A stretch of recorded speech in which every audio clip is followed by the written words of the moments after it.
S S ಈ ಸಂದರ್ಭದಲ್ಲಿ ನಿಮ್ಮ ಜೊತೆಗೆ ಸಾಮಾಜಿಕ ಹೋರಾಟಗಾರರಾಗಿರುವಂತಹ ಸುನಿಲ್ ಕುಮಾರ್ ಬಜಾಲ್ ಅವರು ನೇರ ಸಂಪರ್ಕದಲ್ಲಿದ್ದಾರೆ.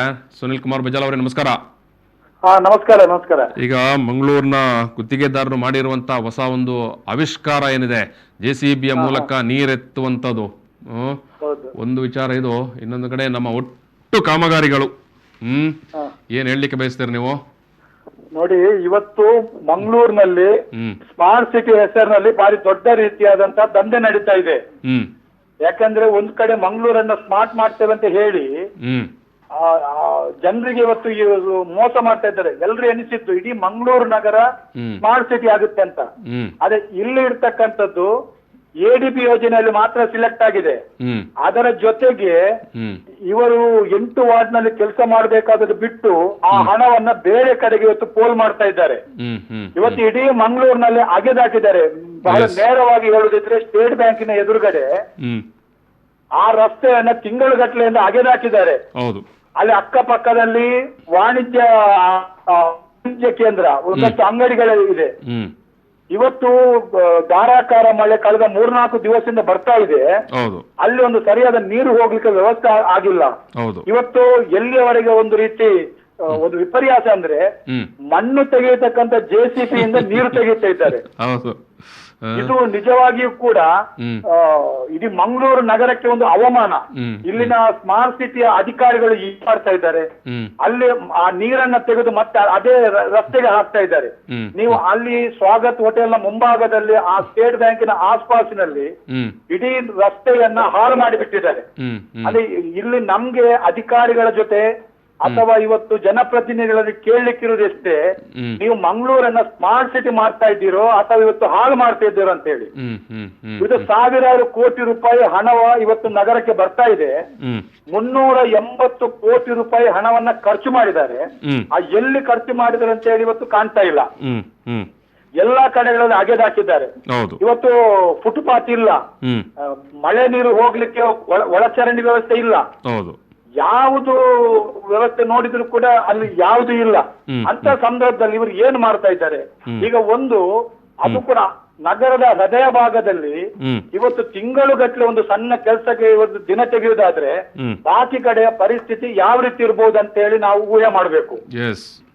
ಇವು ಇಡೀ ಹಾರ್ಟ್ ಆಫ್ ಸಿಟಿ ಅದು. ಇವತ್ತು ಅಧಿಕಾರಿಗಳು ಅಲ್ಲೇ ಇರ್ತಾರೆ, ಕಣ್ಣೆದುರು ನೋಡ್ತಾ ಇದ್ದಾರೆ, ಆದ್ರೂ ಕೂಡ ಕಣ್ಣು ಮುಚ್ಚಿಕೊಂಡು ಆ ಕಡೆ ಹೋಗ್ತಾರೆ.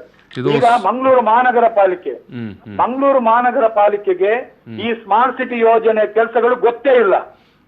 ಎಲ್ಲಿಯವರೆಗೆ ಅಂದ್ರೆ ನಗರ ಪಾಲಿಕೆ ಒಳಗಡೆ ಬಾರಿ ದೊಡ್ಡ ರೀತಿಯಾದಂತ ಗಲಾಟೆ ನಡೆದಿದೆ. ನೀವು ನಮ್ಮನ್ನ ಕತ್ತಲೆ ಕೋಣೆಯಲ್ಲಿ ಇಟ್ಟುಕೊಂಡು ನೀವು ಕೆಲಸ ಮಾಡ್ತಿದ್ದೀರಂತ ಹೇಳಿ. ಇವತ್ತು ಮಂಗಳೂರು ಮಹಾನಗರ ಪಾಲಿಕೆಯ ಕಮಿಷನರ್ಗಾಗ್ಲಿ ಅಧಿಕಾರಿಗಳಿಗಾಗ್ಲಿ ಅಥವಾ ನಮ್ಮ ಸ್ಮಾರ್ಟ್ ಸಿಟಿ ಯೋಜನೆ ಅಧಿಕಾರಿಗಳ ಸಂಬಂಧವೇ ಇಲ್ಲದ ರೀತಿಯ ಪರಿಸ್ಥಿತಿ ಇದೆ. ಕಾರ್ಪೊರೇಟರ್ಗಳಿಗೆ ವಿಷಯ ಗೊತ್ತಿಲ್ಲ, ಯಾಕೆ ಈಗ ಆಗ್ತಾ ಇದೆ ಅನ್ನುವಂಥದ್ದು ಬಹಳ ಪ್ರಮುಖ ಪ್ರಶ್ನೆ. ಆದ್ರಿಂದ ಇವತ್ತು ಜನ ಕೇಳ್ತಾರೆ, ಯಾಕಂದ್ರೆ ಜನರ ಹಣವನ್ನ ಇವತ್ತು ಪೋಲ್ ಮಾಡ್ತಾ ಇದ್ದಾರೆ.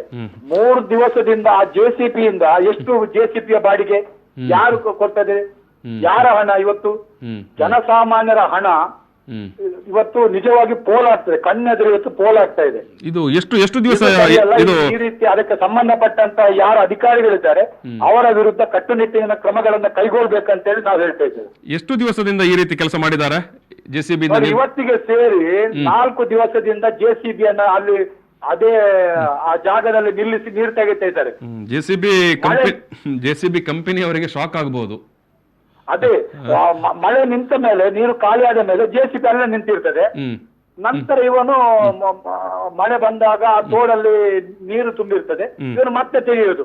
ಇದು ಸುನಿಲ್ ಅವರೇ, ಈ ಕೆಲಸ JCB ಇಂದ ಈ ರೀತಿ ನೀರೆತ್ತುವ ಮೂಲಕ ಇದು ಒಂದು ಕಡೆ ಎಲ್ಲ ನಮ್ಮ ವ್ಯವಸ್ಥೆಯ ವಿಡಂಬನೆ ಜೊತೆಗೆ ನೀವು ಹೇಳಿದಾಗೆ ಕಾಮಗಾರಿ ಎಷ್ಟು ನಿಧಾನಗತಿಯಲ್ಲಿ ಮತ್ತು ಎಷ್ಟು ಅವೈಜ್ಞಾನಿಕ ರೀತಿಯಲ್ಲಿ ಸಾಗ್ತಾ ಉಂಟು ಅನ್ನುವುದಕ್ಕೆ ಇದೊಂದು ದೃಶ್ಯನೇ ಸಾಕ್ಷಿ. ಸರ್, ಇನ್ನೊಂದು ಬಹಳ ಪ್ರಮುಖ ಪ್ರಶ್ನೆ ಇದೆ. ನೀವು ಕಳೆದ ಒಂದು 10 ವರ್ಷದಂತೆ ತೆಗೀರಿ. ಯಡಿಯೂರಪ್ಪ ಸರ್ಕಾರ ಬಂದ ನಂತರ ಮಂಗಳೂರಿಗೆ ಕಾಂಕ್ರೀಟೀಕರಣ ಅಂತ ಹೇಳಿ ಸಾವಿರಾರು ಕೋಟಿ ರೂಪಾಯಿ ಬಂತು. ಮೊದಲ ಅವಧಿಯಲ್ಲಿ 100 ಕೋಟಿ. 100 ಕೋಟಿ. ಆ ನಂತರದಲ್ಲಿ ಒಂದಷ್ಟು ಕೋಟಿ ಬಂತು. ನಿಮ್ಗೆ ಇಷ್ಟೇ ಹೇಳಿಕ್ಕಿರುವಂತದ್ದು, ಅಂದಿನಿಂದ ಇಂದಿನವರೆಗೆ ಮಂಗಳೂರು ನಗರದಲ್ಲಿ ಕಂಪ್ಲೀಟ್ ಆದಂತ ಒಂದು ರಸ್ತೆಯನ್ನ ತೋರಿಸಿ. ಪೂರ್ತಿಯಾಗಿ ಪೂರ್ಣ ಪ್ರಮಾಣದಲ್ಲಿ ಇವರು ಹೇಳಿದ್ದೇನು, ಕಾಂಕ್ರೀಟಿನ ರಸ್ತೆ 25 ವರ್ಷ ಬಾಳಿಕೆ ಬರುತ್ತೆ ಅಂತೇಳಿ. ಇವರು ಕಾಂಕ್ರೀಟ್ ಹಾಕಿ 4 ತಿಂಗಳಲ್ಲಿ ಅಗೀತಾ ಇದ್ದಾರೆ. ಹೌದು ಹೌದು ಹೌದು. ಈಗ ನಿಮ್ಗೆ ಒಳ್ಳೆ ಉದಾಹರಣೆ, ಕದ್ರಿಗೆ ಹೋಗ್ತಕ್ಕಂಥ ರಸ್ತೆ, ಅಷ್ಟು ಚೆನ್ನಾಗಿರ್ತಕ್ಕಂಥ ರಸ್ತೆಯನ್ನ ಮೊನ್ನೆ ಅಗೆದಿದ್ದಾರೆ. ಈಗ ಅಲ್ಲೇ ಕಲ್ಲು ಹಾಕಿ ಅಲ್ಲಿ ಮುಚ್ಚಿದ್ದಾರೆ. 2 ವೀಲರ್ಸ್ ಬಂದ್ರೆ ಎಷ್ಟೋ 2 ವೀಲರ್ಸ್ ಅಲ್ಲಿ ಸ್ಕಿಡ್ ಆಗಿ ಬಿದ್ದಿದ್ದಾರೆ. 4 ವೀಲರ್ಸ್ ಗೆ ಸಮಸ್ಯೆ ಇಲ್ಲ, ಬಟ್ ಈ 2 ವೀಲರ್ಸ್ ಹೋದಾಗ ಆ ರಸ್ತೆಯಲ್ಲಿ ಖಂಡಿತ ಈಗಾಗಲೇ 2-3 ಜನ ಬಿದ್ದಿದ್ದಾರೆ. ಅಂದ್ರೆ ಒಂದು ಕೆಲಸವನ್ನ ಕಂಪ್ಲೀಟ್ ಮಾಡ್ಲಿಕ್ಕಿಲ್ಲ, ಅಲ್ಲಿ ಅರ್ಧಂಬರ್ಧ ಮಾಡಿರ್ತಾರೆ. ಮತ್ತೆ ಫುಟ್ಪಾತ್ ಇರೋದಿಲ್ಲ. ಫುಟ್ಪಾತ್ ಅಲ್ಲಿ ಸ್ಲ್ಯಾಬ್ ಉಂಟಲ್ಲ, ಹತ್ತದಲ್ಲಿ ತೆಗೆದಿರ್ತಾರೆ. ರಾತ್ರಿ ಹೋಗಿ ಎಷ್ಟೋ ಜನ ಅಲ್ಲಿ ಬಿದ್ದಿದ್ದಾರೆ. ಇಂತ ಒಂದು ರೀತಿ ಅವ್ಯವಸ್ಥೆಗಳ ಆಗರವಾಗಿದೆ. ಸ್ಮಾರ್ಟ್ ಸಿಟಿ ಅಂತ ಯೋಜನೆ ಅವ್ಯವಸ್ಥೆಗಳ ಆಗರವಾಗಿದೆ. Yes yes yes yes. Thank you Sunil Kumar.